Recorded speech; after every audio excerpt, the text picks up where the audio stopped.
sucedan en la Sociedad Colimense de Medicina de Emergencias, capítulo Colima. Hagamos que las cosas sucedan en el capítulo Nayarit. Hagamos que las cosas sucedan en la Sociedad Mexicana de Medicina de Emergencias.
The IFEM Academy is a global initiative by the International Federation for Emergency Medicine. It unifies IFEM's diverse educational activities into a learning mission that supports advocacy for IFEM's vision. This e-learning platform will include courses, webinars, and digital content, co-created with expert global partners, available in multilingual formats. Hello, my name is Dr. Saleh Faris Al-Ali. I'm the president of the International Federation for Emergency Medicine. We would like to bring you information on the IFEM Academy, an exciting development for educating professionals working in emergency care all over the world. Hello, my name is Dr. Fionn Davis, and I'm a past president of the International Federation for Emergency Medicine. I am passionate about education. The IFEM Academy project connects the best of the world's emergency medicine e-learning resources and the best teachers to the staff in hospitals in all corners of the world, filling a big gap for those in greatest need. State-of-the-art, bite-sized learning will underpin more formal webinars and in-person courses. Hello, I'm Dr. Pauline Convocar, the President of the Asian Society for Emergency Medicine and the President-elect of the International Federation for Emergency Medicine. As a faculty member and mentor to emerging leaders, I have witnessed how access to knowledge changes not just clinicians but entire systems. The IFEM Academy brings world-class education to every corner of the globe, ensuring that even in low and middle-income countries, excellence in emergency medicine is achievable. When we invest in the academy, we invest in people. We nurture the next generation of emergency physicians. We sustain growth, and we move together toward equitable quality emergency care for all. Together, let's make learning truly global with the IFEM Academy. Hey everyone, I'm Dr. Priska Kizito from Uganda. I've spent much of my time helping build emergency care systems and training programs across our country. And I realized that across Africa, many providers that are dedicated to emergency care strain in terms of learning and access to structured, quality, ongoing training. And this is why the IFEM Academy really excites me. It will help connect us in terms of collaboration, enable us to link up to better resources and even collaborate in terms of teaching. This will enable everyone everywhere to access the available resources and empower all clinicians in emergency care across the world. Thank you. Hello, I'm Dr. Martín Torraco, an emergency medicine consultant from Argentina. In many parts of Latin America, getting consistent, high-quality training in emergency medicine can be quite a challenge, especially in low-resource or remote areas like smaller towns, rural communities, or regions with harsh climates. That's why the IFEM Academy is such a brilliant initiative. It brings together trusted, evidence-based learning from around the world and makes it easily accessible to clinicians wherever they are. I really believe this will help strengthen our specialty, support professional growth, and ultimately improve the care we can deliver. IFEM's vision is to provide the emergency medicine go-to resource, which gives equitable access to the world's emergency physicians, nurses, and paramedics. We would value your support.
Ciudad de México.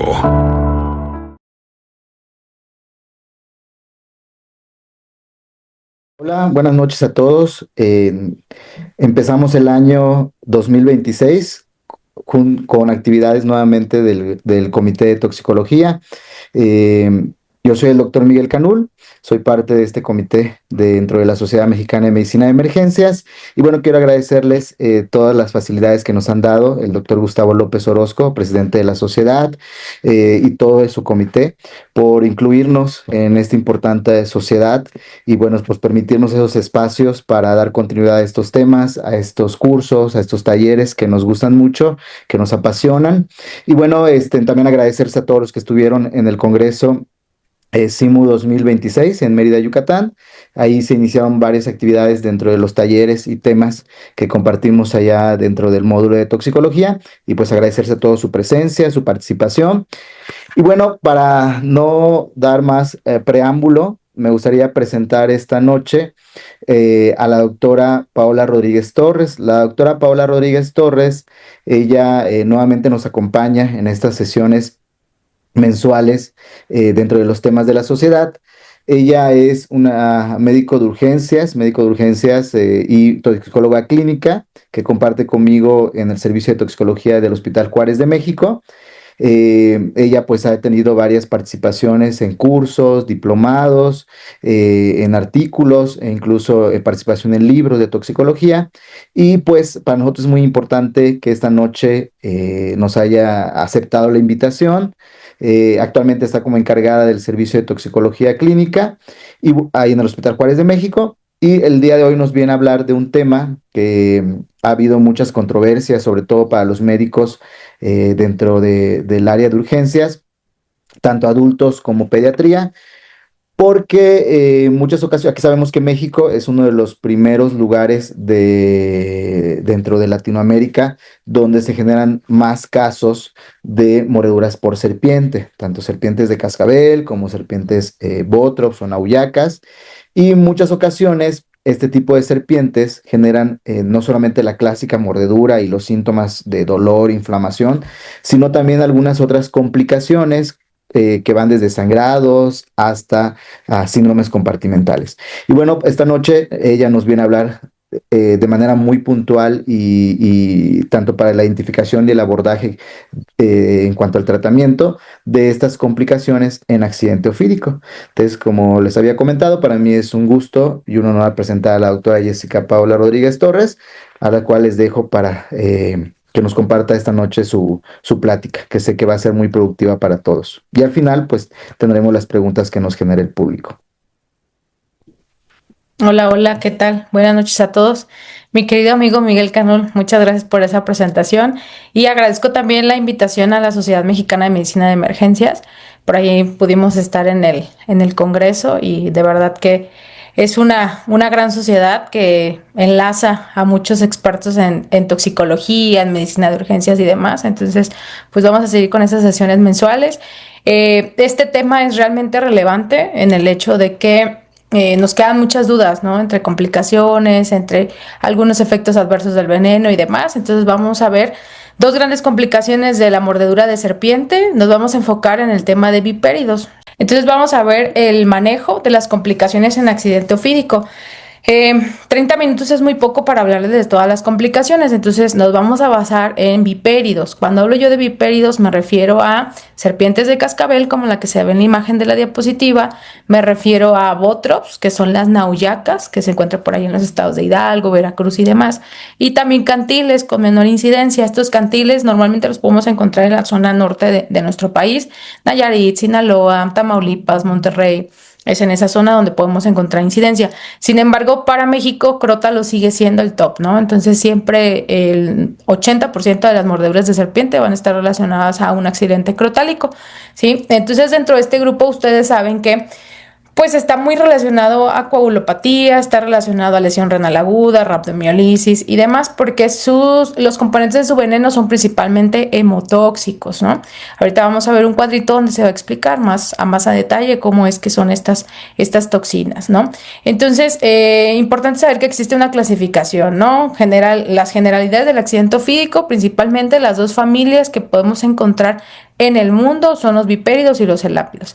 Dentro del grupo de vipéridos se encuentran los crótalos, que son los que les mencionaba, las cascabel, bótrops, nauyacas y Aquistrodon los cantiles. Los cantiles tienen como una especie de antifaz en su cabecita y entonces la diferenciación es relativamente sencilla, ¿no?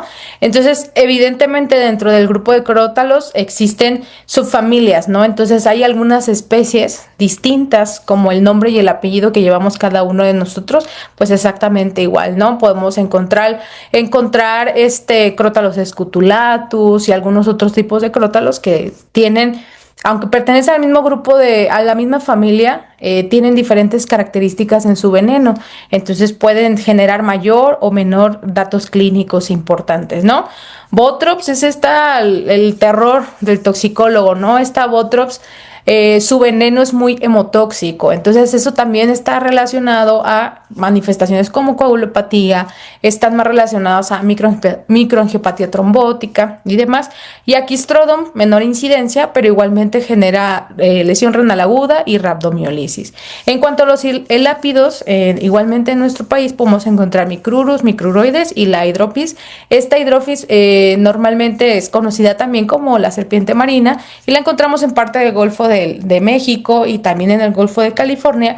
Y esta serpiente, pues es tímida, nada de más, entonces el riesgo de que un humano se encuentre con ella y la incidencia por mordedura de este tipo pues es muy muy bajo, ¿no? Entonces esa es la gran división de las serpientes para nuestro país. Nos enfocamos en el lado izquierdo de su pantalla, en los vipéridos y específicamente en las que están más relacionadas a complicaciones graves que me pueden matar a mi paciente, como coagulopatía y microangiopatía trombótica, Botrops, ¿sale? Pero para el género vipéridos, y ustedes pueden ver en la parte de abajo donde está esta familia, se encuentra el antídoto, ¿no? El suero antiviperino o el antivitmin. Podemos ver que existe una clasificación, un grado 0, grado 1, grado 2, grado 3 y grado 4. Dependiendo de la estadificación del envenenamiento, nosotros vamos a administrar la cantidad de antídoto que se requiera. Entonces hay una división para adultos y para pacientes pediátricos. Observen ahí la tabla. En el grado 0 es una mordedura seca donde la serpiente mordió pero no inoculó veneno. Entonces ahí pues no hay gran problema, hay que vigilar al paciente para determinar si hay algún tipo de riesgo, ¿no? Si no hubiera edema, dolor ni demás, ninguna complicación de laboratorio, es un paciente que solamente se observa y se egresa a casa. Y luego vienen ya los grados de envenenamiento, grado 1, grado 2, grado 3 y grado 4. Dentro de esta clasificación pues se observen, ¿no? Grado 1 es un grado leve, 3 a 5 afavos.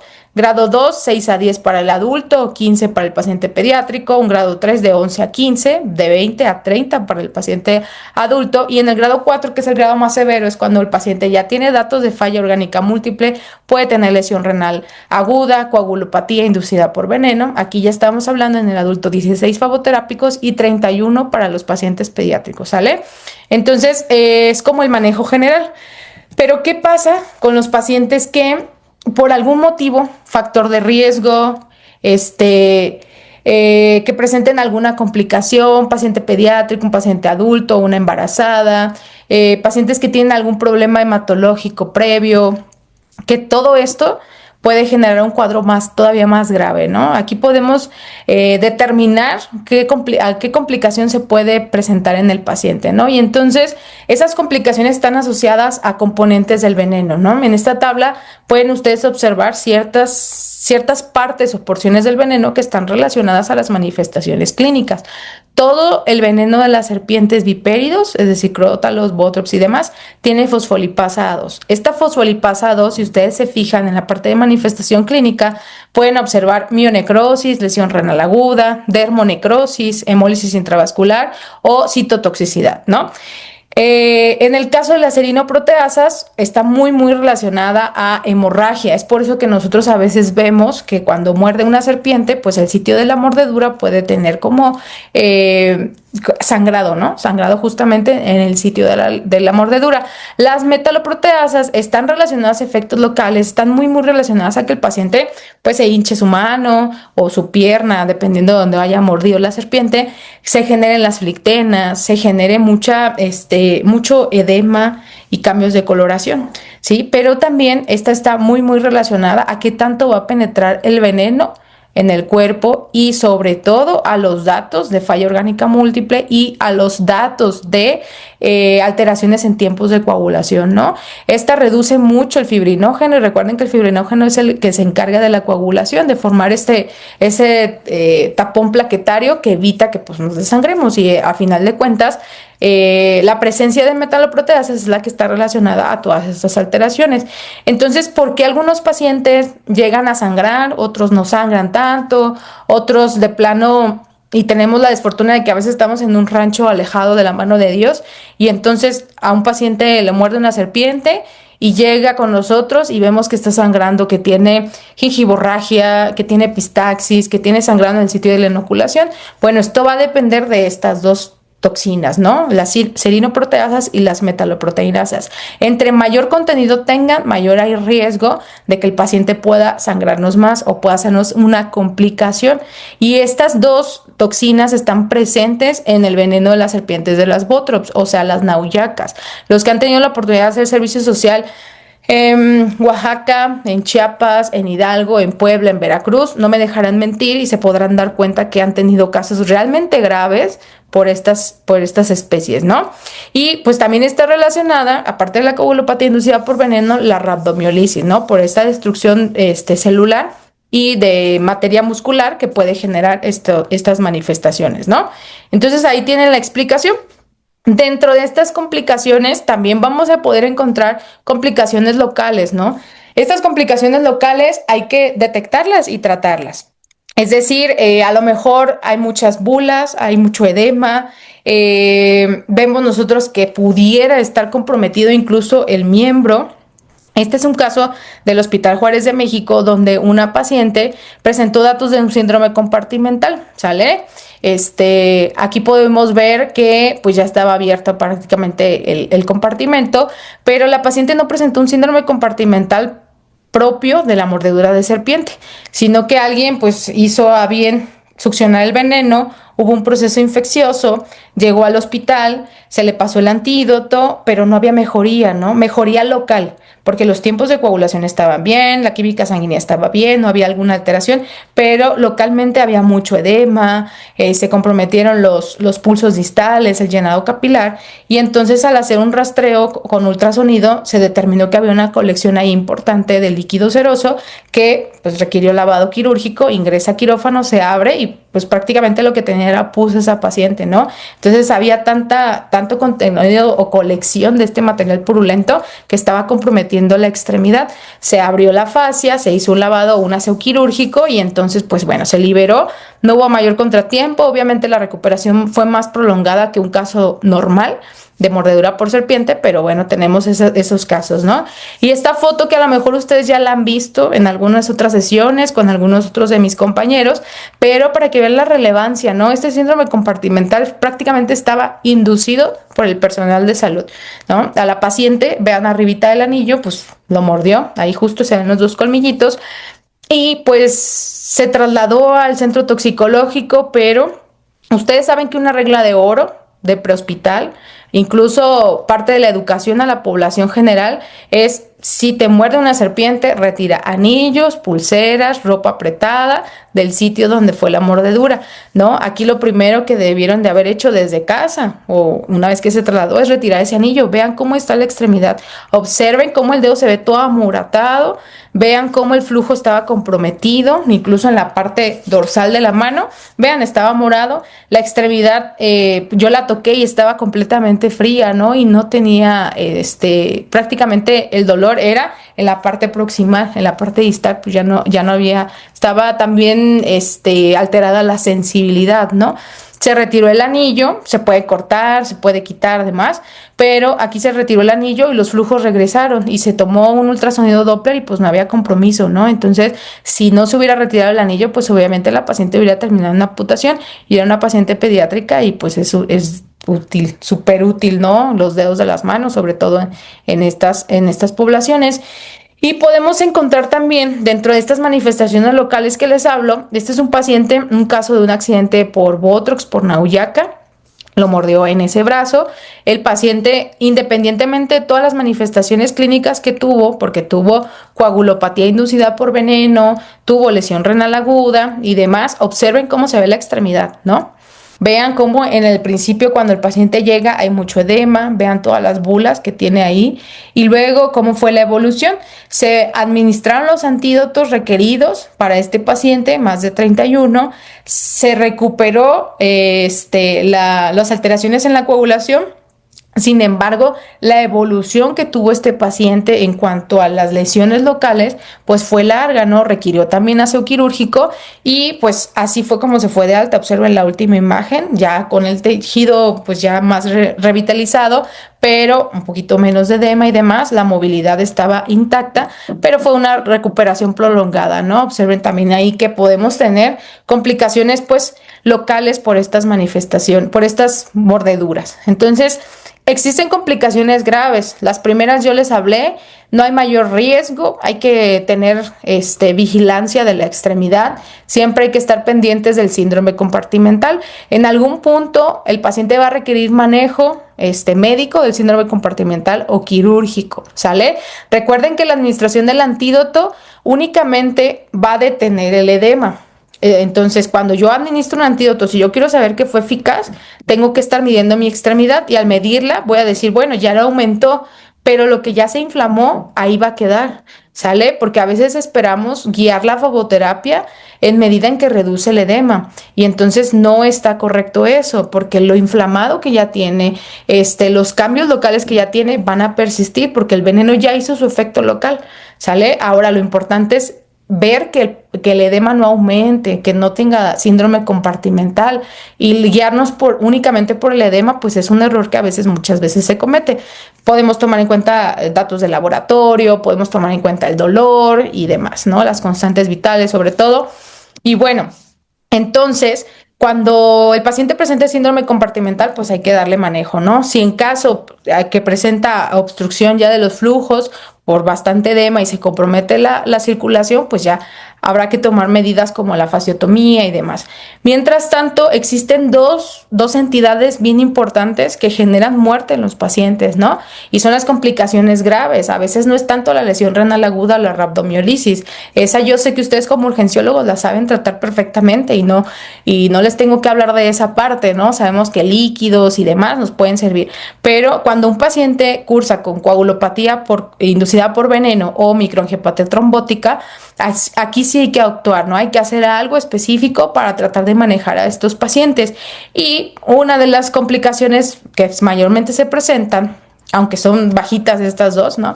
La coagulopatía inducida por veneno, precisamente, miren, este caso, igualmente es un caso del Hospital Juárez de México, observen la diferencia entre una mano y la otra, ¿no? La mano derecha fue donde lo mordió la serpiente. Por el sitio de donde venía el paciente, pues se tomó como referencia que pudiera tratarse de un accidente ofídico probablemente por Nauyaca y observen la prueba de todo o nada, ¿sale? Se toma una muestra de sangre, se mete en un líquido rojo y ¿qué pasa en un tubo rojo? ¿Qué pasa cuando tú pones esta sangre en un tubo rojo? Pues acuérdense que siempre tiende a coagularse, ¿no? Entonces ya con eso vas y la procesas al laboratorio y demás. Quiero que vean esta pruebita, ¿no? Después de casi 25 minutos, prácticamente la prueba estaba positiva, es decir, que no había factores de coagulación, ¿no? ¿Y por qué pasa eso?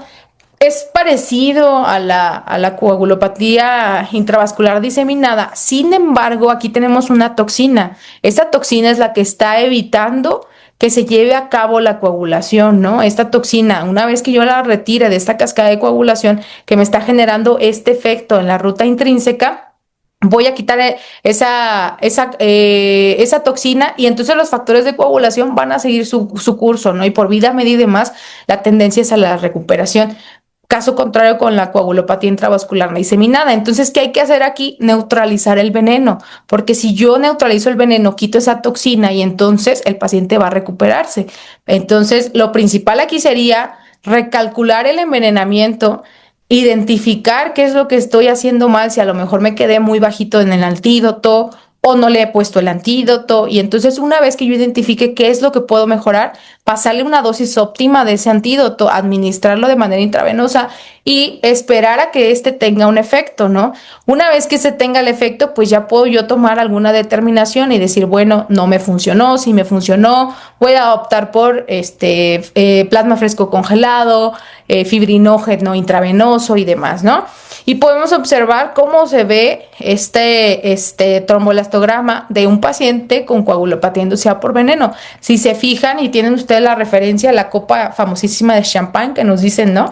Observen, es una línea, no tenía fibrinógeno ni ningún factor de coagulación, ¿no?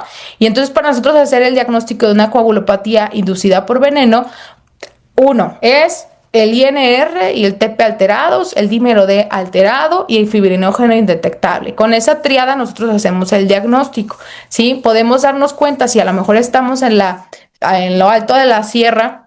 Con esta prueba, llenen ustedes un tubito rojo con 4 cc de sangre, déjenlo en reposo 20 minutos y luego hagan el movimiento, ¿no? Intenten moverlo de un lado a otro y si su sangre está completamente líquida, no hay factores de coagulación, ¿no? Este estudio es más específico, este estudio es de un paciente, se hizo en el Hospital Juárez de México, pero pues es un estudio, yo sé que a veces no es tan accesible para todas las unidades médicas. ¿Y qué hay que hacer? ¿Qué hay que hacer una vez que yo digo, tiene coagulopatía inducida por veneno? Bueno, revalorar el envenenamiento es lo más importante y se los mencioné previamente. Entonces, si yo me estoy quedando con tiempos de coagulación muy alterados o indetectables, si el paciente tiene datos de lesión renal aguda, si yo veo la extremidad que sigue inflamada, que sigue dematizada, el paciente sigue con dolor, pues hay que valorar incluso que se pudiera tratar de un envenenamiento grado 3 o grado 4 por la pura manifestación en estudios de laboratorio, ¿sale? Entonces, una vez que yo valoro el envenenamiento, tengo que pasar el antídoto. A lo mejor a ustedes les llega después de que ya pasó a un hospital, a otro, o son el segundo nivel de atención. No duden en revalorar siempre el envenenamiento, ¿no? Si el paciente no se ha recuperado, quiere decir que nos estamos quedando cortos con el antídoto. Entonces, al revalorar, yo administro una dosis plena y voy a neutralizar toda esa toxina. Al yo neutralizarla, se quita de la cascada de coagulación que me está entorpeciendo que se forme un coágulo y entonces el paciente mejora. Hay casos donde a lo mejor el paciente tiene sangrado, ¿no? Que empieza con sangrado de tubo digestivo alto, que ustedes le colocaron la sonda y empieza ya con hematuria. Ahí tendríamos que pensar en la administración de plasma fresco congelado, siempre y cuando hayan neutralizado a esa toxina. Si ustedes no han revalorado o reevaluado el envenenamiento, no pueden administrar plasma fresco congelado, porque es como darle de comer a la toxina. La toxina se está llevando los tiempos de coagulación y si ustedes le ponen el plasma, le están dando más de comer y ese plasma no le va a servir al paciente, ¿sale? Solo es como tapar el sol con un dedo.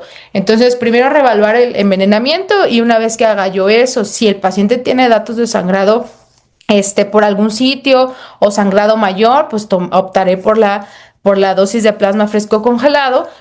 Incluso fibrinógeno, si tuviéramos el caso, si tuviéramos la posibilidad de tener este estudio específico, el tromboelastograma, y valorarlo, ¿no? En algunos casos se ha llegado a hacer en la hemoabsorción o la hemoperfusión para tratar de eliminar las porciones de toxina un poquito con mayor peso molecular que pudieran ser como parte del envenenamiento, ¿no? Pero eso ya en centros específicos, centros toxicológicos, donde se puede evaluar de manera integral al paciente y se puede llevar, pero hay estudios que corroboran que la hemoperfusión también puede ser de utilidad. Entonces, lo principal es el antídoto. Si ustedes lo ponen en las primeras 6 horas, existe un beneficio muy grande y ustedes lo pueden ver en este artículo, ¿no? Entonces, va a prevenir esta coagulopatía inducida por veneno, pero recuerden que no va a favorecer la recuperación del sistema de coagulación. Entonces, yo lo primero que hago es neutralizar la toxina y si el paciente requiere plasma, lo voy a administrar dependiendo de si tiene sangrado o no tiene sangrado. ¿Cómo voy a administrar ese plasma fresco congelado? La dosis es la misma que los pacientes que ustedes tienen con sangrado en cualquier sitio, ¿no? O cuando ustedes ven un paciente politrauma y quieren darle abordaje con estos factores de coagulación, de 10 a 15 mililitros por kilogramo, de una dosis máxima de 4 unidades. Entonces, el tiempo en lo que van a administrar es de 30 a 60 minutos. Se recomienda que se pase en 30 minutos y la dosis tiene que ser después de 4 horas de que yo puse el antídoto. O sea, yo reevalué mi envenenamiento, administré el antídoto y me espero 4 horas para empezar a pasar los plasmas frescos congelados. Hay que esperar a que el antídoto haga efecto y neutralice toda esa toxina que anda circulando ahí haciendo sus fechorías. ¿Cuál va a ser la meta terapéutica? Que su INR esté en 2, ¿sale? Entonces ahí podemos decir que el manejo es el adecuado. Sí, ya a lo mejor quité la coagulopatía o está en remisión y yo administro el plasma fresco congelado. ¿Sí? Tenemos otra entidad ahí también muy, muy interesante que es la microangiopatía trombótica. A lo mejor algunos la habrán escuchado, a lo mejor algunos no, o a lo mejor algunos han tenido un caso y no lo han detectado. ¿Por qué? Porque es muy... tenemos que saber qué busca para poderla detectar, ¿sale? Y no se presenta rápido, o sea, no es como la coagulopatía inducida por veneno. La coagulopatía inducida por veneno se presenta en las primeras 12 horas, incluso en las primeras 6 horas, dependiendo de la especie, el paciente puede presentar esas manifestaciones. Y entonces ustedes a lo mejor solo detectan la coagulopatía inducida por veneno. Esta prácticamente se va a presentar entre el tercer y cuarto día. Hay alguna referencia que dice que entre el quinto y el séptimo, sale por factores del paciente, factores de la especie y demás, se puede prolongar el tiempo de la aparición de la microangiopatía trombótica. Pero hay que tomar en cuenta que a veces puede haber coagulopatía y luego se presenta la microangiopatía, o pueden ser pacientes que nunca tuvieron coagulopatía y luego se presenta la microangiopatía trombótica. Entonces no es como que una vaya agarrada de la otra, puede ir solita, ¿sí? ¿Y qué van a ver ustedes o cómo van a hacer el diagnóstico? Con la presencia de anemia hemolítica, igual que cualquier anemia, y van a buscar las plaquetas. Si las plaquetas están disminuidas y la creatinina empieza a aumentar o tiene oliguria o datos de lesión renal aguda, entonces podemos decir, el paciente está cursando con una microangiopatía trombótica, con una sospecha clínica, ¿no? Es decir, ya yo tengo estos paraclínicos y entonces pudiera tratarse de. La causa sigue siendo incierta. Se cree por ahí que hay unos factores inmunitarios que pueden despertar esta respuesta, pero todavía no hay una explicación 100% absoluta, ¿no? Y el tratamiento va encaminado a una terapia de reemplazo renal. También se puede remitir esta microangiopatía trombótica con el flavoterápico y la plasmaféresis. El recambio plasmático siempre está relacionado a una mejoría, ¿no? En estos casos, ¿sale? Porque se lleva los complejos grandes que se producen con el veneno y algunas partes del sistema inmunitario de los pacientes, y entonces al haber un recambio plasmático, pues el plasma entra prácticamente limpio y hay menos riesgo o hay una remisión de esta microangiopatía trombótica. Este es un caso igualmente del Hospital Juárez de México. La paciente pues tuvo varios conflictos, lo mordió la serpiente, luego por la zona en la que estaba también se sospechó que fuera un accidente evotrópico, es decir, por Nauyaca. La muerde la serpiente, pues se asusta, se cae, rueda. Y por eso es que la paciente presentó todas estos hematomas, ¿no? Observen cómo está la pierna, cómo está la parte de la fosa lumbar y demás, y cómo tenía las lesiones en varias partes de su cuerpo. Y pues aparte de eso, pues también fue una paciente que inicialmente también tenía alteraciones de los tiempos de coagulación, pero sobre todo observen la mano, ¿no? Cómo hay bastante edema y demás. Y entonces la paciente empezó con manifestaciones ya,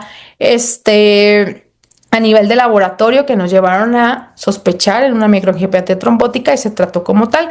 Entonces, ahí existe alguna explicación inmunitaria, que hay parte de que algunos de estos fragmentos de la toxina, inhiben porciones del complemento, inhiben también factores de coagulación y agregación plaquetaria, y entonces esto puede provocar que a nivel de los vasos chiquititos, o sea, en los capilares, se presenten como trombos, ¿no?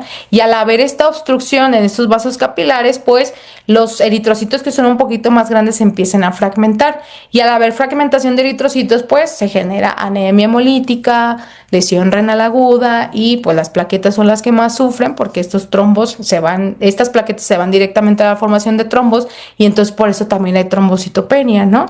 Igual aquí un frotis en sangre periférica de esta misma paciente, donde si ustedes quieren hacer el diagnóstico más fidedigno, una vez que tienen el diagnóstico clínico por los estudios y bioquímico, la presencia de esquistocitos nos puede orientar, ¿sale? Acuérdense que estos son los eritrocitos destruidos, y entonces la presencia de estos nos orienta hacia que, pues sí hay datos de microangiopatía trombótica, ¿no? Es como para hacer el diagnóstico.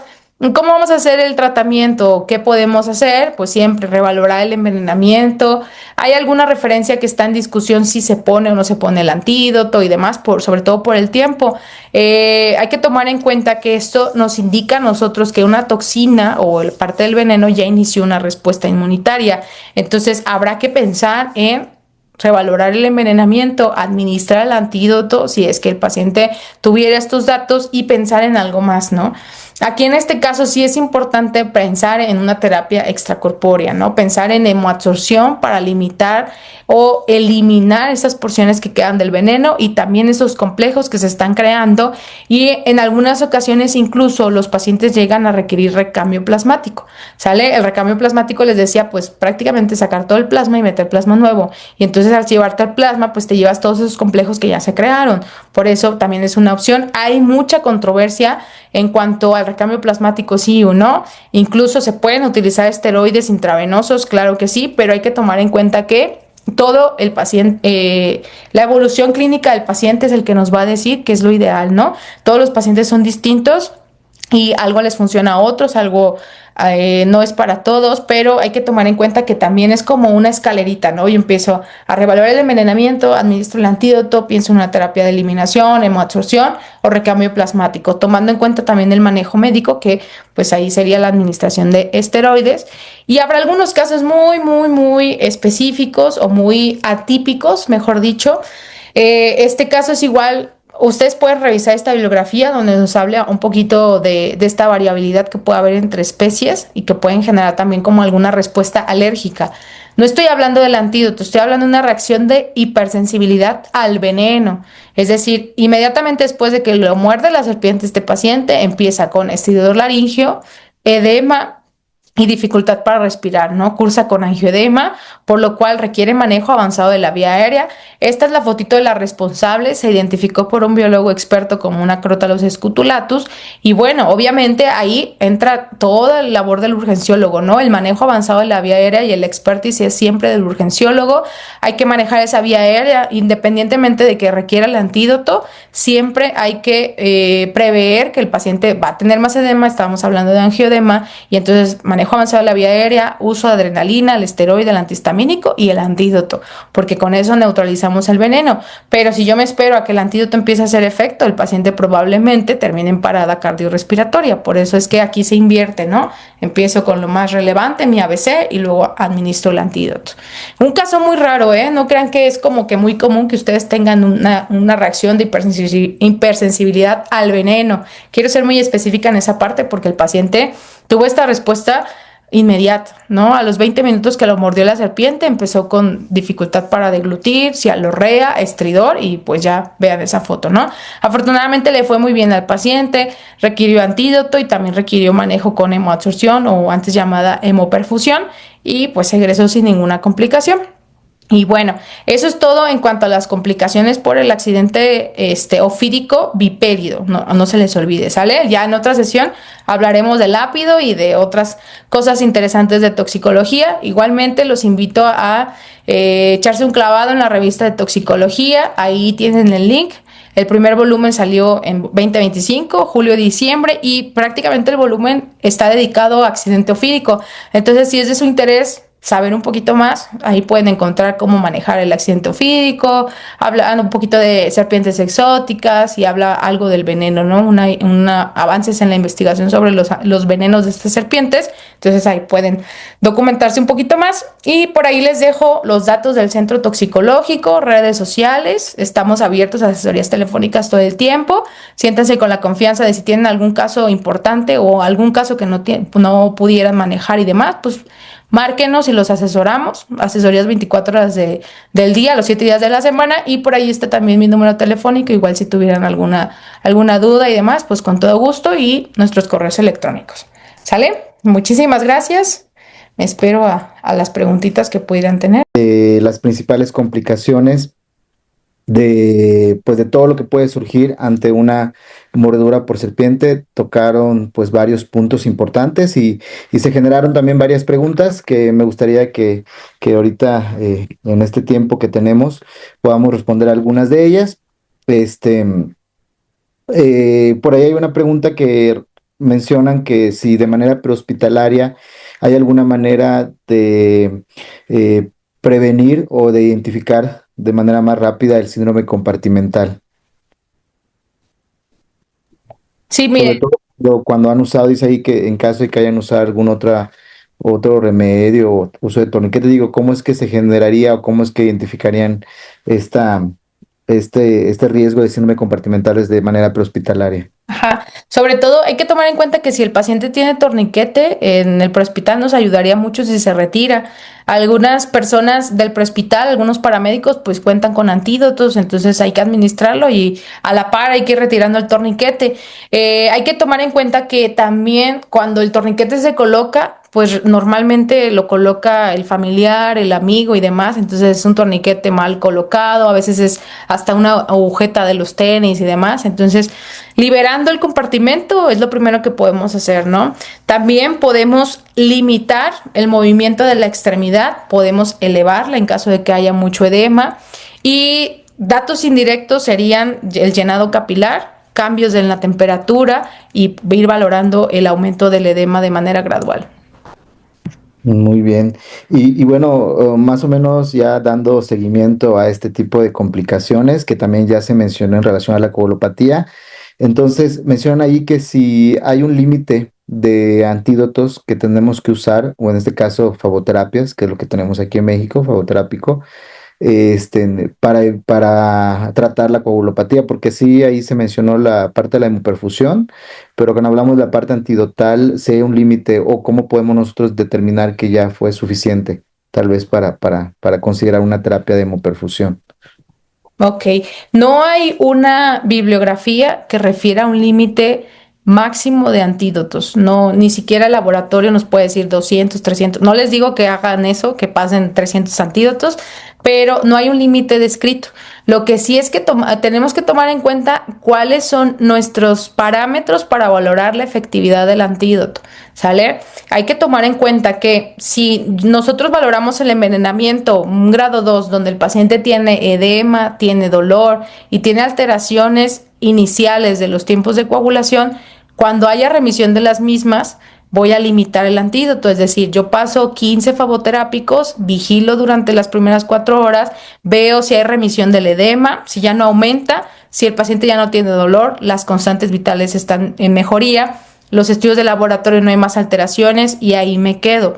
Si en el caso de que el paciente yo tomo un control de laboratorio y veo que no hay mejoría, puedo optar por revalorar el envenenamiento, que en este caso pudiera pensar que a lo mejor se trata de un grado 3 y entonces paso la dosis óptima del favoterápico y sigo revalorando. A veces lo que llega a suceder es que pasamos el antídoto y no esperamos el tiempo que haga efecto o no está bien, no sabemos bien qué buscar. No sabemos que el edema no es un marcador inicial, que la remisión del dolor puede ser un marcador fidedigno, pero que hay que esperar también que recupere los factores de coagulación, que recupere la creatinina, que no haya más alteraciones. Entonces, siempre es una mejoría clínica y bioquímica.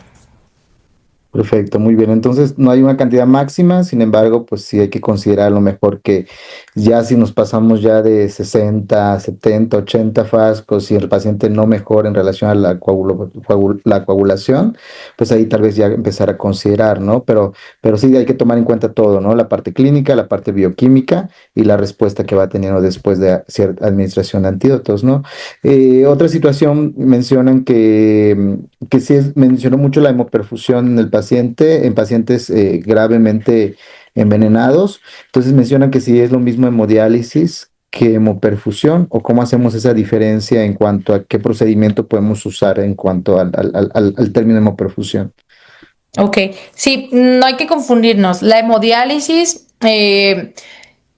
pudiera servir en pacientes para eliminar a lo mejor cuando hay sobrecarga de volumen, cuando hay rhabdo y el paciente del riñón no está respondiendo. O sea, sería como en los casos en los que sería ideal hacer hemodiálisis en un paciente mordido por serpiente, ¿no? En el contexto del soporte renal, serviría la hemodiálisis. Si ustedes tienen un paciente que a lo mejor está oligúrico, sobrecargado o tiene lesión renal aguda, denle, ¿no? Si tiene criterios.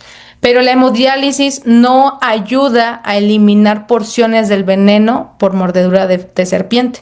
Entonces, si lo que yo quiero es eliminar veneno, o sea, si es la finalidad, tiene que ser hemoabsorción. Por las características que tiene el filtro, por el peso molecular de estos venenos, lo único que me serviría es eso. Entonces, no es el mismo filtro ni es el mismo procedimiento. ¿Se puede hacer a la par? Claro que sí.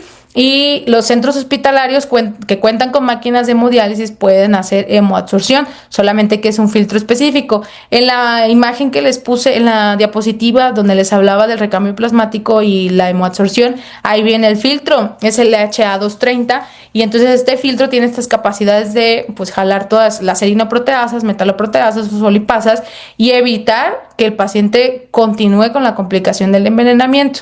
Entonces, hemodiálisis si tiene criterios renales. Si no los tiene para eliminar toxinas, la hemoabsorción. Perfecto, muy bien. Entonces sí, son procedimientos distintos, son procedimientos que están enfocados a eliminar, digamos, otro tipo de sustancias o productos que se van generando durante el envenenamiento, pero cuando hablamos de una complicación ya de serpiente, tal vez justamente el beneficio mayor es hemoabsorción previa aplicación de antídoto. Claro está, el antídoto no está, no se puede separar, ¿no? El tratamiento siempre va a ser el antídoto, pero sería como un manejo complementario entonces. Y bueno, una última pregunta, ahí que hay varias, pero bueno, vamos a tomar esta última por el tiempo. Y nos dice que cómo podemos nosotros diferenciar entre una reacción de hipersensibilidad y un envenenamiento por serpiente. Porque sí, el caso, entiendo que llamó mucho la atención, de que la verdad es que en la literatura y en general son muy pocos los reportes que se tienen de reacciones de hipersensibilidad por veneno de serpiente. Entonces, ¿cómo saber, cómo hacer esta diferenciación? Sí, miren, no es muy común, de hecho por eso se los puse, porque al menos yo es el primero que veo que 100% fue la serpiente, ¿no? O sea, les digo, lo que presentó el paciente fue inmediato. Entonces, recuerden que es como una respuesta anafiláctica o como un choque anafiláctico. Es agudo. Se expone a la toxina, veneno y demás. El paciente lo muerde la serpiente y empieza con datos respiratorios, gastrointestinales y hemodinámicos, ¿sí? Entonces, el paciente cursó con angioedema, estridor laringio, tuvo hipotensión y aparte inicialmente interrogando al familiar también tuvo como estos datos de náusea y vómito, que son los principales, ¿no? Cuando el paciente nos dice es que tengo náusea, tengo vómito, empiezan a vomitar, empezó con el estridor laringio, hubo angioedema y ya cuando llegó pues ya tenía hipotensión, que son los criterios para pensar en anafilaxia o en un choque anafiláctico en el caso de que ya tenga la hipotensión marcada, ¿no? A diferencia de un envenenamiento, porque también obviamente el paciente tuvo una respuesta local, donde la serpiente lo mordió, había edema local. También hubo alteraciones en tiempos de coagulación, no estoy hablando de coagulopatía, simplemente prolongó un poquito los tiempos y hubo alteraciones en creatinina, urea, que nos marcan el envenenamiento. Entonces, el paciente tuvo la desfortuna de que, pues sí tuvo un envenenamiento por serpiente, pero aparte una porción del veneno generó una respuesta alérgica del cuerpo. ¿Cómo vamos a saber que somos alérgicos a la mordedura de serpiente o al veneno? Hasta que nos muerda. Entonces, pero no se preocupen porque en realidad no es tan común, pero bueno, sí hay bibliografía que lo respalda, ¿no? Muy bien, muy bien. Entonces, sí son casos, digamos, muy importantes hacer esta diferenciación. Si de por sí a veces es complicado identificar los grados de envenenamiento ante una mordedura, o sea, una reacción de hipersensibilidad, sí necesitamos justamente un asesoramiento, un expertise y bueno, siempre pensar que cualquier toxina o cualquier genobiótico ajeno al cuerpo pues nos puede generar siempre una reacción de hipersensibilidad, ¿no? A los componentes. En este caso, pues hablando específicamente de la serpiente. Bueno, muy bien, pues se han generando todavía más preguntas, sin embargo, pues ya por el tiempo ya no podemos contestar todas, sin embargo, ahí si dejan ustedes sus comentarios ahí en la página, a través del chat de la página de la sociedad o del Facebook, pues le podemos ir respondiendo de manera puntual a cada uno de ellos, ¿no? Y bueno, agradecer nuevamente a la doctora Paola Rodríguez por su excelente ponencia, por estar siempre participando con nosotros dentro de este comité de toxicología y bueno, pues no dejar también agradecer al presidente de la Sociedad Mexicana de Medicina de Urgencias, al doctor Gustavo López Orozco, que en esta ocasión pues no nos pudo acompañar, sin embargo sabe que bueno, todo esto que estamos haciendo es gracias a su apoyo y a que bueno, digamos el capítulo de toxicología, a pesar de que él es médico de urgencias, sabe que de corazón también es toxicólogo y eso no se le puede salir del corazón, entonces pues también agradecerle, ¿no? Y a todo el comité de lo cual integramos, que está el doctor Jesús Madrigal, el doctor Kadir Singer, y bueno, pues que tengan muy buena noche y nos vemos la siguiente sesión. Gracias por su atención y nos vemos pronto. Hasta luego. Muchas gracias, hasta luego.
Michoacán, el alma de México.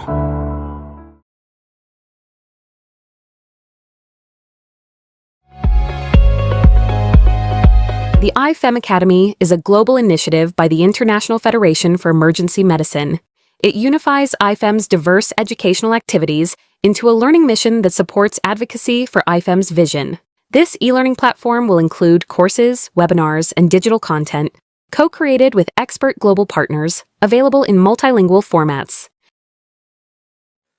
Hello, my name is Dr. Saleh Farsar Ali. I'm the president of the International Federation for Emergency Medicine.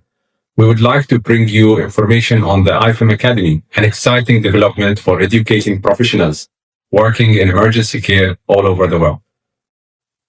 Hello, my name is Dr. Fionn Davis, and I'm a past president of the International Federation for Emergency Medicine. I am passionate about education. The IFEM Academy project connects the best of the world's emergency medicine e-learning resources and the best teachers to the staff in hospitals in all corners of the world, filling a big gap for those in greatest need.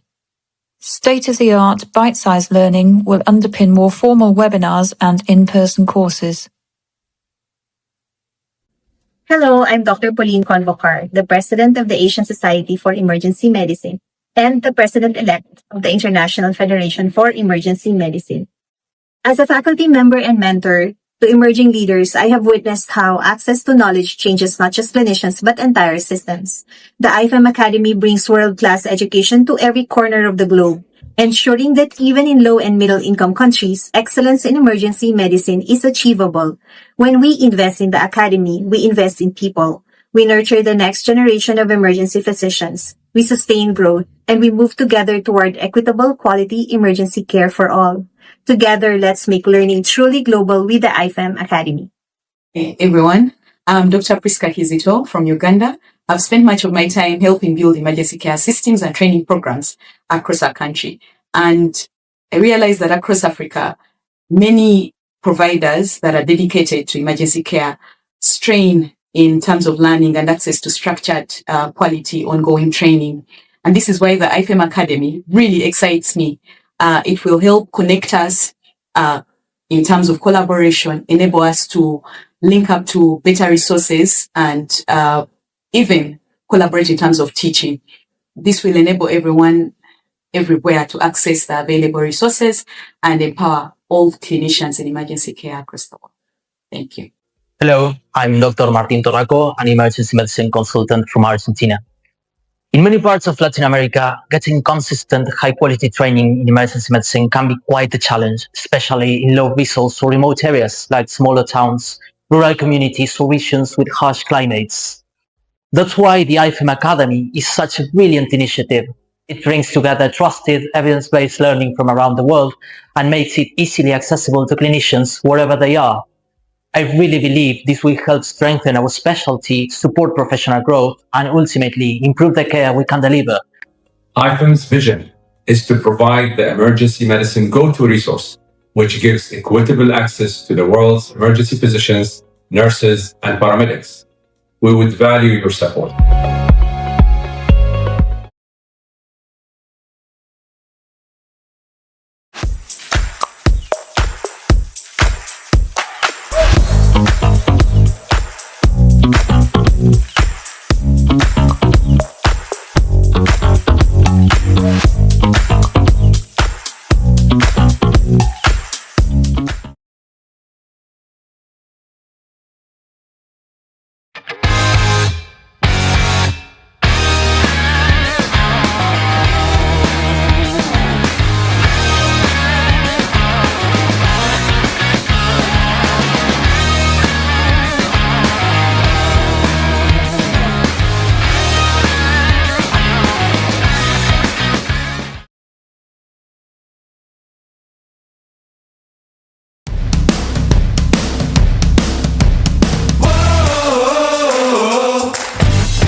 sucedan en la Sociedad Colimense de Medicina de Emergencia.